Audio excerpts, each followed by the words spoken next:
어떻게 기도할 것인가 라는 말씀의 제목으로 함께 은혜 받는 시간 되시길 축복합니다. 아멘. 어느 여름날 있었던 일입니다. 한 아이가 가족과 함께 물놀이를 하다가 갑자기 물에 빠졌습니다. 사람들이 급히 아이를 건져 올렸지만 이미 의식을 잃고 심정지 상태가 됐지요. 그때 아이의 부모는 평소 혹시 모를 위험에 대비해서 휴대용 심폐소생기, 작은 응급 장비를 가지고 다녔습니다. 그런데 문제는 그 장비를 어떻게 사용하는지 단 한 번도 제대로 교육을 받아본 적이 없었던 것이죠. 장비는 손에 있었지만 정작 필요한 그 순간에 사용하지 못했습니다. 결국 그 귀한 장비는 아무 역할도 하지 못한 채 아이의 생명도 지키지 못해냈습니다. 이 이야기는 우리에게 아주 중요한 질문을 던집니다. 우리의 신앙생활 가운데 귀한 것을 가지고 있으면서도 정작 가장 필요한 순간에 사용하지 못하는 어리석음이 우리에게도 있지 않는지 돌아보게 합니다.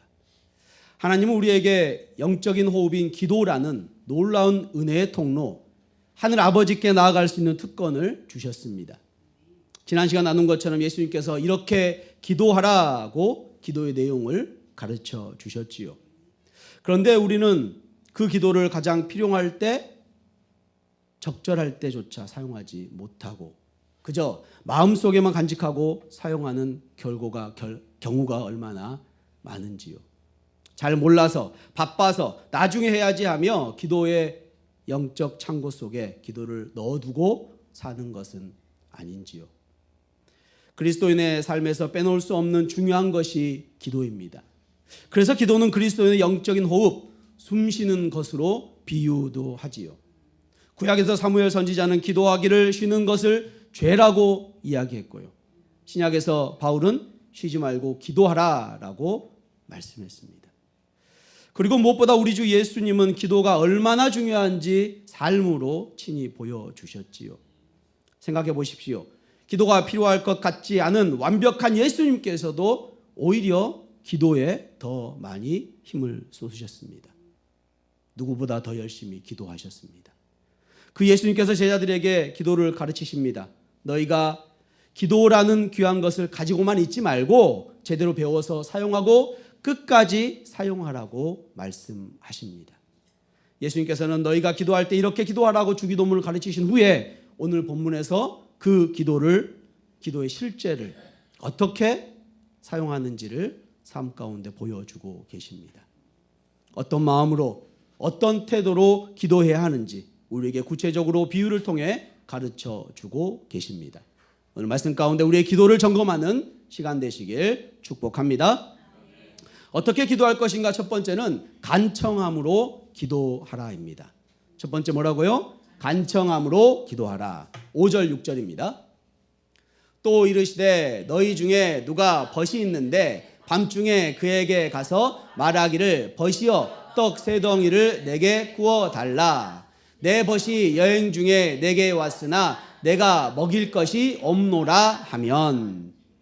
비유의 배경은 이스라엘의 작은 마을이고 때는 한밤중이었습니다. 여행 중에 한 사람이 한 친구의 집에 방문하게 된 것이죠. 당시에 사람들은 뜨거운 더위를 피해서 종종 밤에 여행을 하기도 했습니다. 그런데 늦은 밤에 찾아온 친구의 방문은 약속된 예정된 방문이 아니었기 때문에 집주인은 방문한 친구에게 대접할 것이, 먹을 것을 하나도 준비하지 못했던 것입니다. 우리나라도 그렇지 않습니까? 유대인들은 손님 방문했을 때 풍족하게 대접하는 것이 아주 그것을 중요하게 생각했던 문화를 가지고 있었습니다. 그런데 지금 자신의 집에 먹을 것이 하나도 없었던 것이죠. 요즘에는 냉장고에 먹을 것이 가득 들어있어서 언제든지 음식을 대접할 수 있지만 당시에는 그러한 냉장고가 없었던 것이죠. 또 당시에는 매일매일 그날 필요에 따라 먹을 양식만 준비해서 먹는 그런 문화가 있었습니다. 그러다 보니 밤중에 찾아온 친구에게 줄 수 있는 음식이 하나도 없었던 것이죠. 손님이 왔을 때 대접할 것이 정말 아무것도 없었던 것입니다. 주인 입장에서는 얼마나 난감한 상황이겠습니까? 그때 집주인에게 중요한 사실 하나가 생각이 났습니다. 같은 마을에 사는 또 다른 친구에게는 남은 음식이 있을 거라는 사실이었지요. 한 가지 걸리는 것은 그 친구 집에 가서 음식을 구하기에 시간이 너무 늦은 시간이었다는 것입니다. 모두가 자고 있을 그때에 친구 집에 가서 음식을 빌리는 것은 예의에서 벗어나는 일이었습니다. 당시 이스라엘은 일반적으로 방 하나에 온 식구들이 함께 자는 그런 문화였습니다. 늦은 시간 누군가를 부르는 것은 그 집안 사람 온 사람들이 다 일어나야 하는 일이었고요. 또한 그 함께하고 있는 가축들까지도. 분명 친구의 집에 가서 음식을 얻으려면 이 모든 일을 감수해야 했습니다. 그럼에도 집주인은 친구를 찾아가서 문을 두드립니다. 그리고 그에게 떡 3덩이를 빌려달라고 요청을 하지요. 7절입니다. 그가 안에서 대답하여 이르되 나를 괴롭게 하지 말라. 문이 이미 닫혔고 아이들이 나와 함께 침실에 누웠으니 일어나 내게 줄 수가 없노라 하겠냐. 여러분이라면 한밤중 찾아온 친구의 요청에 어떻게 하겠습니까? 새벽 2시에 친구가 찾아와서 초인종을 누릅니다. 벌써 한숨을 쉬는 분이 계시군요. 문을 두드립니다. 어떻게 하겠습니까? 한밤중에 단잠을 자고 있는데 갑자기 일어나는 것은 아주 괴로운 일이지요. 지금 상황을 한번 생각해 보십시오. 요즘처럼 간단하게 전등을 켜고 밥솥에서 밥을 꺼내서 냉장고에서 음식을 꺼내서 줄 수 있는 상황이 아니잖아요. 당시에는 깜깜한 어둠 속에서 더듬어서 램프를 찾아야 했고 그곳에 불을 밝혀야 했고 집안에 있는 모든 가족들이 일어나야 되고 가축들도 깨어야 합니다. 잠겨있는 현관문을 열면 삐그덕하고 소리도 나게 되겠지요. 그래서 여기에서 갈등이 시작되는 것이지요. 이 요청을 받을 때 한밤중이기에 한 번 더 생각하게 되는 것입니다. 그냥 모른 척 자고 있을까? 그러면 지쳐서 가겠지 하는 생각도 들었을 것입니다. 제가 어렸을 때 지금은 철거되었지만 시골 큰 집에 가면 화장실과 집이 멀었습니다. 마당을 건너가야 화장실이 있었는데요. 저녁에 뭐 많이 먹고 자니 배탈이 나잖아요. 그럼 옆에 있는 큰형을 깨웁니다. 화장실 같이 가자. 혼자 가기 무서우니까. 그리고 화장실 간 다음에 계속 묻죠. 형 밖에 있냐고. 무서우니까요. 지금 생각해 보니까 참 형에게 미안한 일이었던 것 같습니다. 친구의 요청을 받은 사람이 충분히 갈등할 수 있는 상황입니다. 그런데 이 비유에 중요한 것이 있습니다. 그것은 문 밖에 있는 사람이 친구라는 것이지요. 친구가 와서 도움을 요청하는 것입니다. 낯선 누군가가 요청이 아니라 친구의 요청이지요. 그러면 어떻겠습니까? 친구의 요청이 어지간하면 불편하더라도 그 요청을 들어줄 것입니다. 바로 여기에 비유에 강조하는 것이 있습니다. 예수님의 결론입니다. 8절입니다. 내가 너희에게 말하노니 비록 벗됨으로 인하여서는 일어나서 주지 아니할지라도 그 간청함을 인하여 일어나 그 요구대로 주리라. 아멘. 예수님은 문을 두드리는 그 친구가 벗됨으로 인해서가 아니라 친구여서가 아니라 무엇 때문이라고요?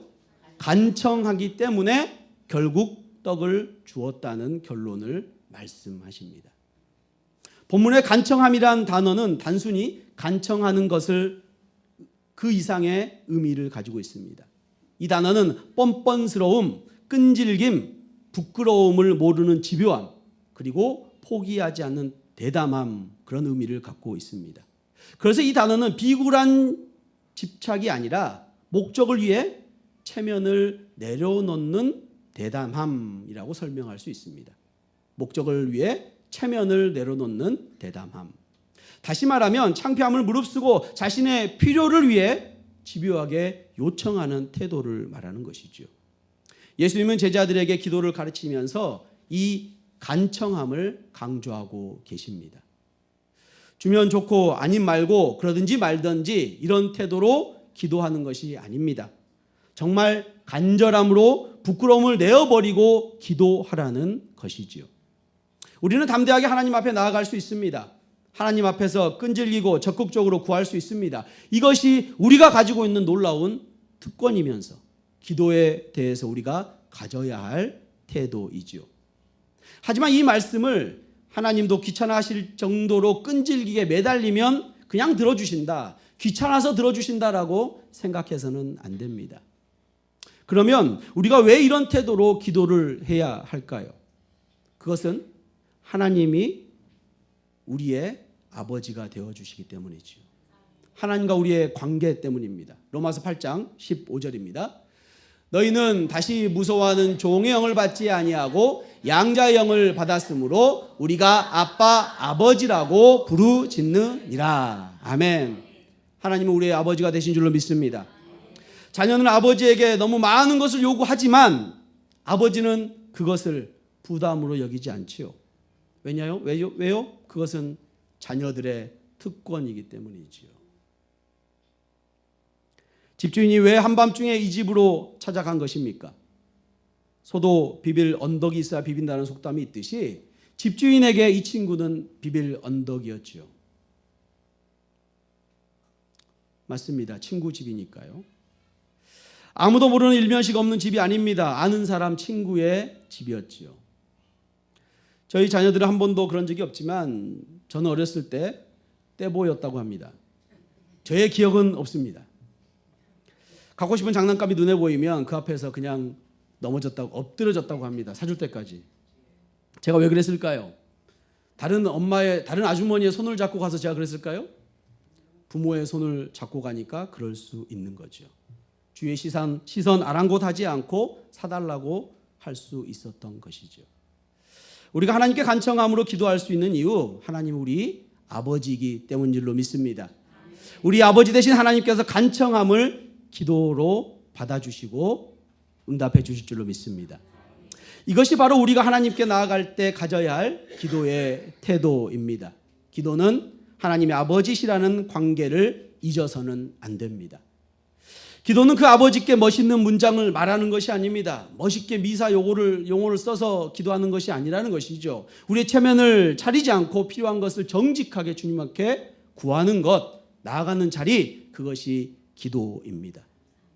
우리는 담대하게 뻔뻔스럽게 부끄러움을 잊고 간절함으로 하나님 앞에 나아갈 수 있는 줄로 믿습니다.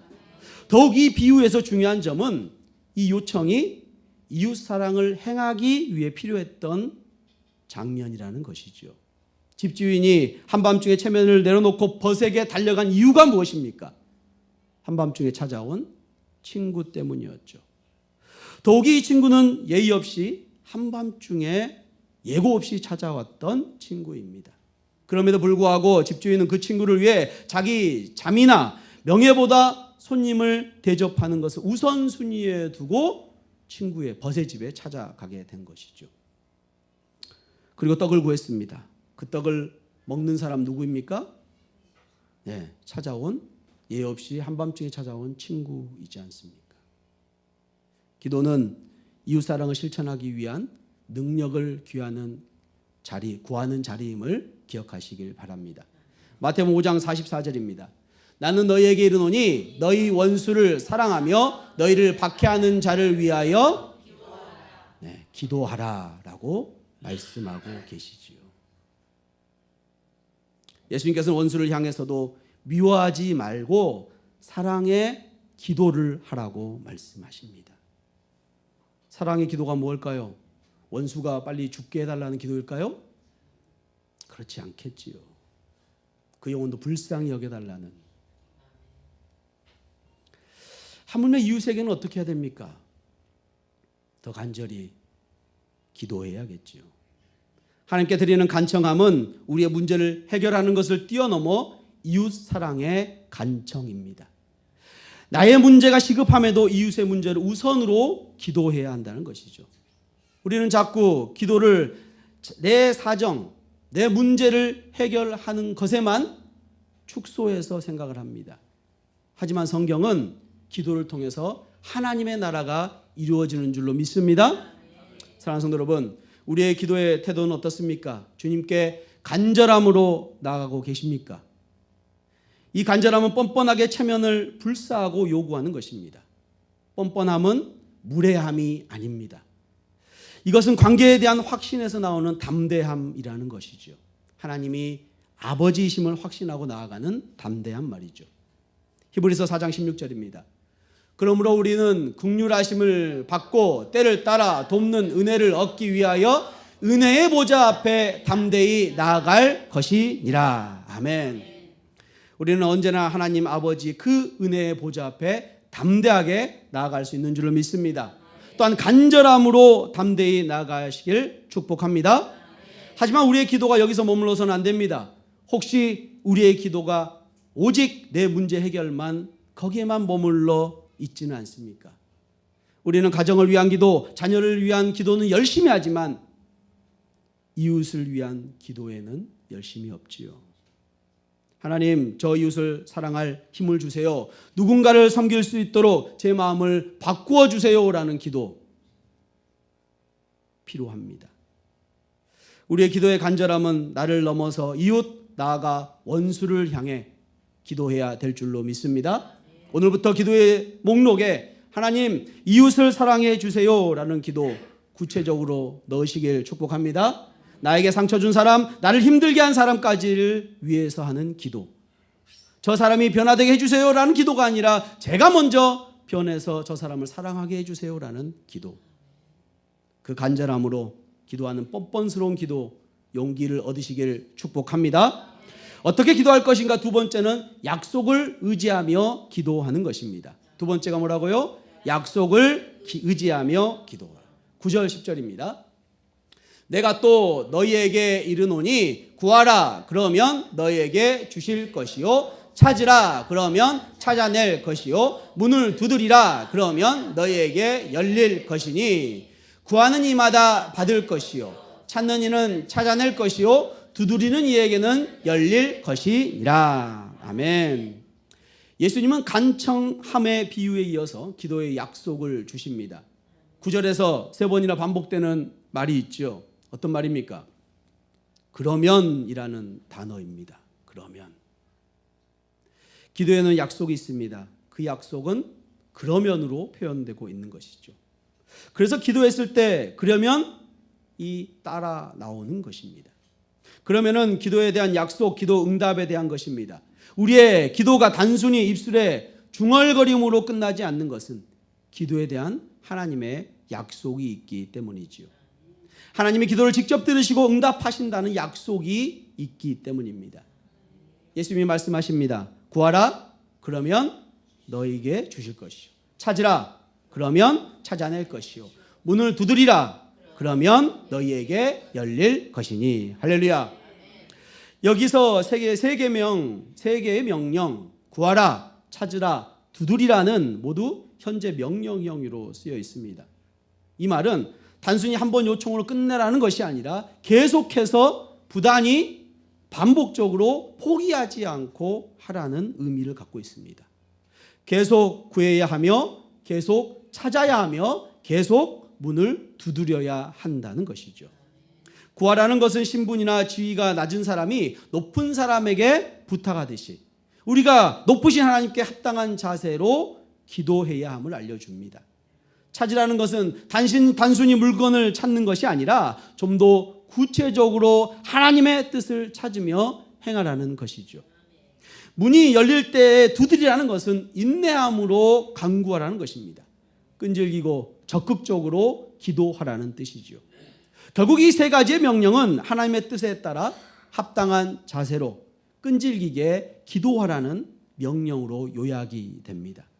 예수님께서 이렇게 반복하여 명령하시는 이유는 하나님은 우리에게 단지 구하는 신자가 아니라 하나님을 끝까지 찾는 신자가 되기를 원하시기 때문이지요. 믿음의 선조들의 기도는 어땠습니까? 야고보서 5장 17절에서 18절입니다. 엘리야는 우리와 성정이 같은 사람이로되 그가 비가 오지 않기를 간절히 기도한즉 3년 6개월 동안 땅에 비가 오지 아니하고 다시 기도하니 하늘이 비를 주고 땅이 열매를 맺었느니라. 아멘. 엘리야는 우리와 성정이 같은 사람으로 간절히 기도했습니다. 엘리야는 기도함으로 3년 6개월 동안 비가 오지 않았던 기근이었던 그 이스라엘 땅에 비가 오게 했지요. 엘리야는 갈멜산에서 450명의 바알 선지자들과 대결 후에 승리한 후에 간절히 기도했습니다. 열왕기상 18장 41절 45절 말씀을 묵상하며 나누겠습니다. 엘리야가 아합에게 이르되 올라가서 먹고 마시소서 큰 비 소리가 있나이다. 지금 엘리야가 아합에게 이야기하는 거죠. 아합 왕에게 큰 비 소리가 들린대요. 비가 왔다는 얘기입니까? 아닙니다. 엘리야에게만 큰 비 소리가 들리는 것이죠. 왜 큰 비 소리가 들린다고 했을까요? 하나님의 응답에 약속, 확신을 가졌기 때문이죠. 다음 절입니다. 아합이 먹고 마시러 올라가니라 엘리야가 갈멜산 꼭대기로 올라가서 땅에 꿇어 엎드려 그 얼굴을 무릎 사이에 놓고, 지금 엘리야가 어떻게 기도합니까? 갈멜산 꼭대기로 올라가서 기도의 자세가 어떻습니까? 엎드려서 무릎 사이에 머리를 놓고. 그런 자세 한번 해보셨습니까? 10초도 하기 힘듭니다. 네, 10초도 하기 힘듭니다. 그런데 그 기도의 자세로 간청을 드리고 있는 것이죠. 다음입니다. 그의 사환에게 이르되 올라가 바다 쪽을 바라보라. 그가 올라가 바라보고 말하되 아무것도 없나이다. 이르되 7번까지 다시 가라. 엘리야는 간절히 구했지요. 그리고 어떻게 했습니까? 이제는 찾았습니다. 사환에게 가서 구름이 있는지 보라고 합니다. 사환이 돌아옵니다. 구름이 안 보이는데요. 그랬더니 엘리야가 어떻게 합니까? 또 가보라. 또 다시 보고 옵니다. 안 보입니다. 또 다시 찾아보라. 몇 번까지요? 7번.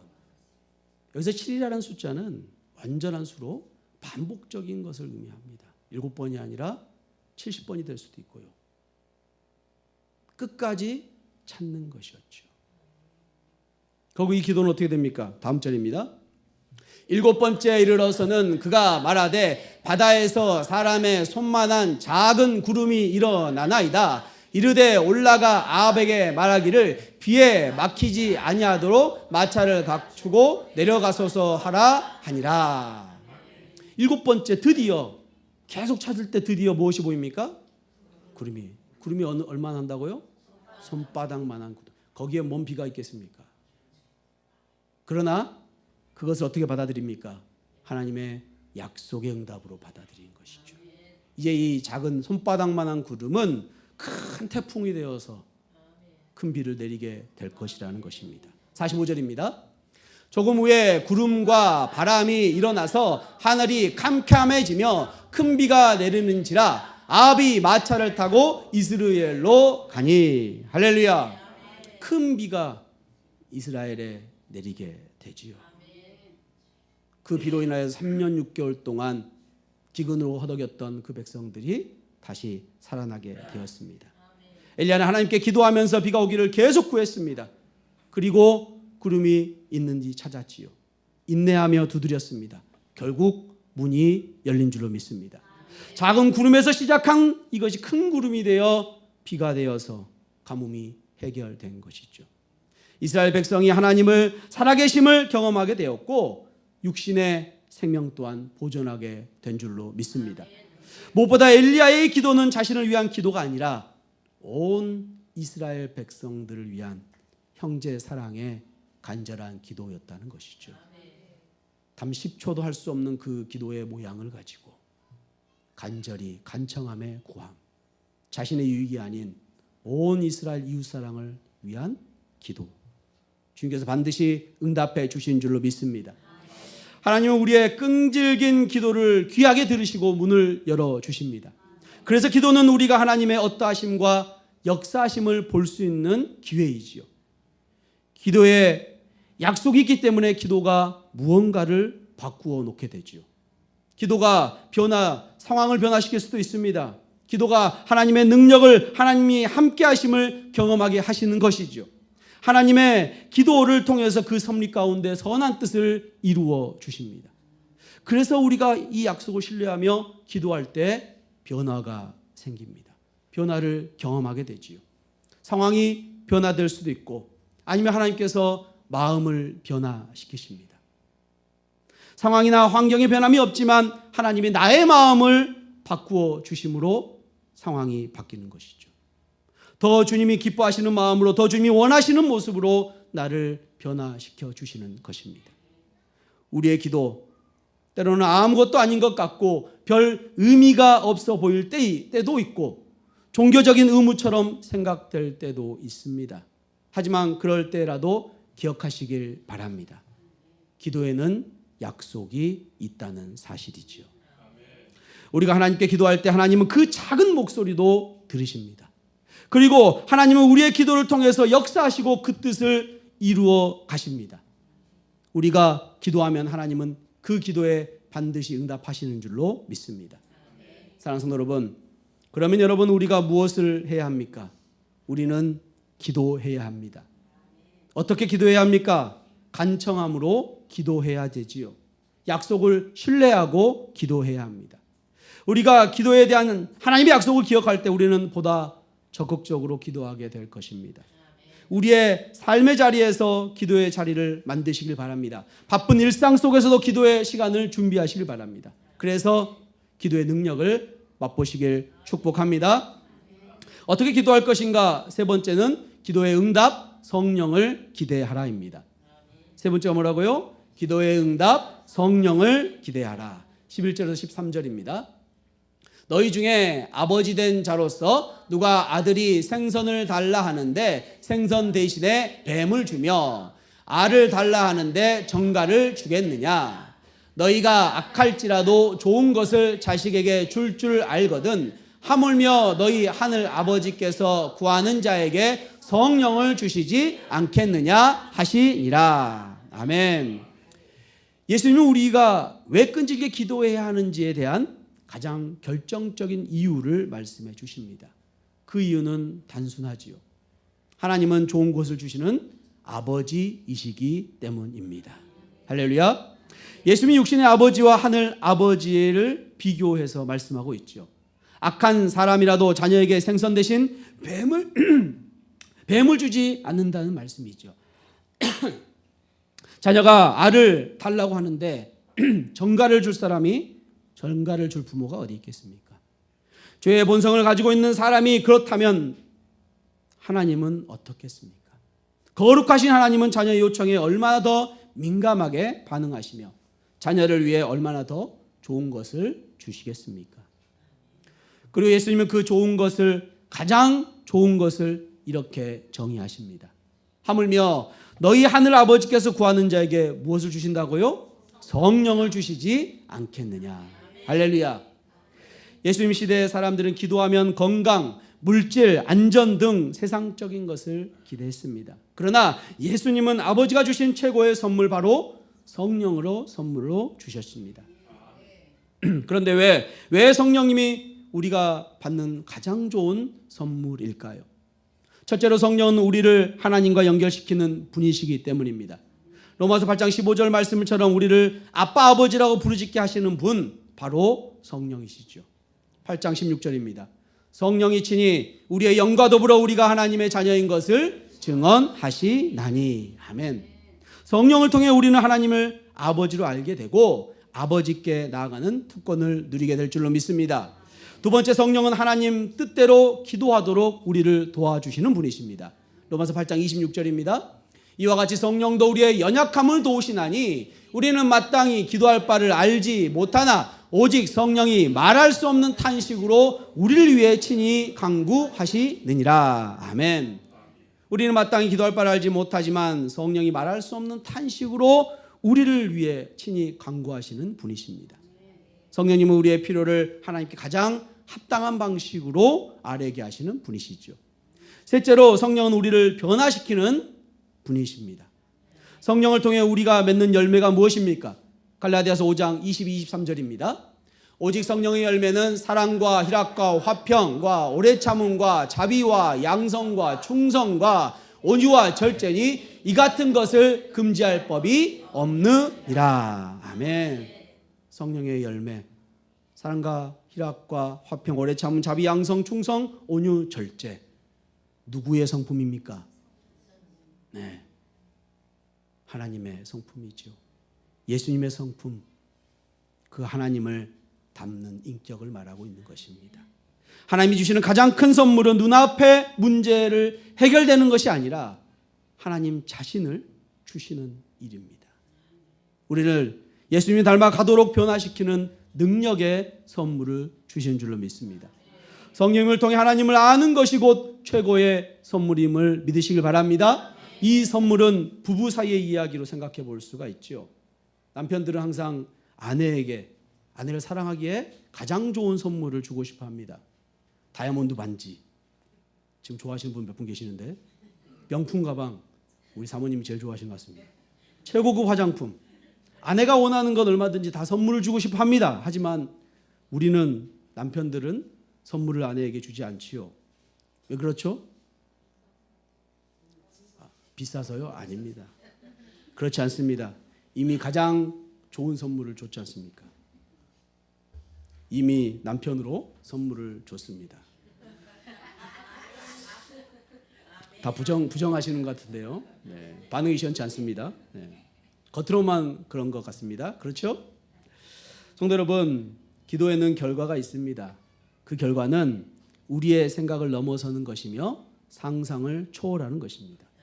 감히 상상도 할 수 없는 일을 하나님은 기도의 결과로 허락해 주십니다. 하나님이 우리의 기도를 들으시기 때문이죠. 우리의 기도를 들으시는 하나님이 우리 아버지이시기 때문입니다. 그분은 자상하신 아버지, 자비하신 아버지, 가장 사랑이 많으신 아버지, 자녀들에게 무엇을 다 주시는 아버지.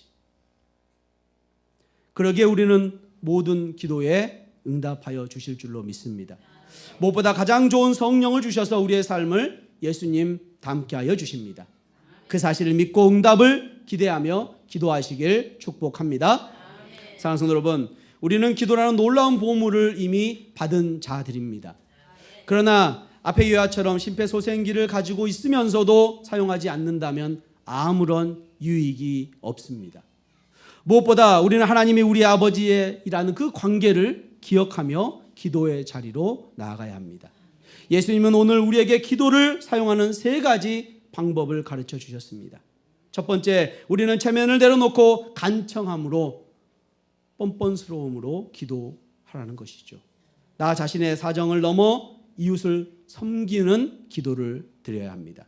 두 번째, 우리는 포기하지 말고 계속 기도해야 합니다. 구하고 찾고 두드리는 바로 그 현재 명령형의 기도를 드리시기 바랍니다. 셋째로, 우리는 기도의 응답, 성령을 기대해야 합니다. 성령이야말로 우리의 기도의 응답에 인생의 해답이 될 줄로 믿습니다. 좋으신 아버지께서 구하는 자에게 성령을 주신다는 사실을 믿으시길 축복합니다. 오늘 집으로 돌아가실 때 기도라는 보물을 다시 꺼내어 굳게 붙드시길 바랍니다. 간청함으로 포기하지 않으시고 가장 좋은 선물인 성령을 구하는 기도의 자리로 담대히 나아가시길 바랍니다. 그때 하나님께서 우리의 인생의 닫힌 문을 열어주시고 우리를 변화시키시고 하나님만이 하실 놀라운 일들을 보여주실 것입니다. 성도 여러분, 물론 때로는 기도의 결과가 우리의 기대와 다를 수도 있습니다. 내가 원하는 것과 다른 결과를 주실 때도 있지요. 그래도 우리가 기도하기를 멈추지 말고 기도하면 실망을 다시 회복시켜 주실 것입니다. 하늘아버지는 우리에게 가장 좋은 걸 주시는 분이시기 때문입니다. 로마서 8장 32절 이렇게 말씀합니다. 자기 아들을 아끼지 아니하시고 우리 모든 사람을 위해 내주시니가 어찌 그 아들과 함께 모든 것을 우리에게 주시지 아니하겠느냐. 아멘. 하나님은 우리에게 아들을 내어주신 분 아니시겠습니까? 우리도 자녀에게 좋은 것을 줄 줄 아는데 하물며 하늘 아버지이시겠습니까? 사랑이 한없으신 아버지께서 자녀들을 위해 무엇을 아까워하시겠습니까? 우리 함께 기도합시다. 내 욕심이 아니라 하나님의 뜻이 우리 가운데 이루어지도록, 내 자신이 아니라 하나님의 영광이 우리 가운데 드러나도록 주님만 높임을 받도록 우리 함께 기도합시다. 간청함으로 간절한 태도로 기도합시다. 하나님의 약속을 믿으며 기도합시다. 기도의 결과를 기대하며 기도합시다. 그럴 때 하나님은 우리를 통해 그분의 선하신 뜻, 그분이 기뻐하시는 뜻, 그분의 온전한 뜻을 이루실 줄로 믿습니다. 우리에게 주신 성령으로 말미암아 우리의 삶은 작은 예수로 변화되어 갈 것입니다. 우리의 기도의 태도를 바꾸어 성령 충만함으로 하나님의 뜻을 이루기 결단하는 주님의 자녀들 되신 주님의 은혜의 성도님 되시길 주님의 이름으로 축원합니다. 아멘.